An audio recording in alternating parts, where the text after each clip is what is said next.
Lissu sio mhaini. Katiba mpya Lissu. Makamanda peoples. Chadema. Chadema. Makamanda, kwanza kabisa nichukue nafasi ya kuwashukuru kwa ajili ya tukio hili muhimu ambalo limetufanya kuhudhuria hapa kwa ajili ya kuweza kusimika bendera, lakini pia kuweka taratibu za namna ya kuendesha chama katika wilaya yetu ya Ngara.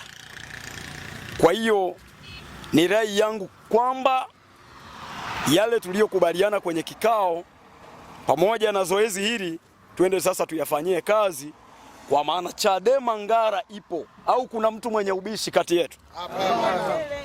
Kwa hiyo tunatakiwa tukapige kazi ya chama. Sasa kwa sababu hiyo tumebahatika kutembelewa na vyombo vya habari ambao wamefika hapa kuchukua tukio hili. Bila shaka hii ni heshima kwa Chadema jamani, makofi kwa Chadema. Lakini pia nitoe pongezi zangu za dhati kwa waandishi wa habari ambao umefika hapa kuchukua tukio hili. Ni tukio muhimu na sisi tunapenda kutaarifu umma wa Wanangara kwamba Chadema ipo, na mimi hapa ni vema nijitambulishe kwanza, kwa sababu hivi ni vyombo vya habari watarusha taarifa, ni vema wajue nani anazungumza sauti hii. Majina yangu naitwa Salvatori Sadiki Julius, katibu mwenezi wa Chadema wilaya ya Ngara.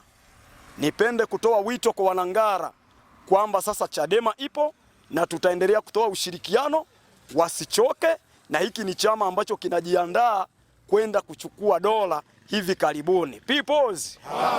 Na bila shaka makamanda mko tayari au kuna mtu bado anaogopa? Kwa hiyo niwashukuru nyote kwa zoezi hili muhimu. Ninajua bado kuna mambo mengine, lakini kwa kweli watu mjisikie kujiunga na chama chetu. Hiki chama kiko imara, chama kiko tayari kuchukua dola. Waahidi kwamba tutatenda haki, tutahakikisha kwamba haki za watu wote zinalindwa kwa makundi yote. Makamanda peoples. Mimi nafikiri kwa ufupi na kwa sababu ya muda wetu nisiwe msemaji wa mambo mengi sana. Niwashukuru sana makamanda, niwashukuru sana waandishi wa habari, niwashukuru sana Wanangara ambao mtatufuatilia kupitia vyombo vya habari.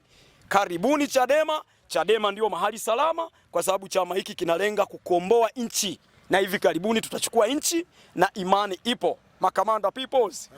Kimsingi, lakini pia kudai haki zao hata kwa njia ya demokrasia, kuwachagua viongozi wanaowataka. Kwa maana hiyo, hoja yetu kubwa sana ni lazima tuwe na katiba mpya ili taifa letu liweze kwenda katika utaratibu sahihi ambapo kila mwananchi atanufaika na rasilimali za nchi.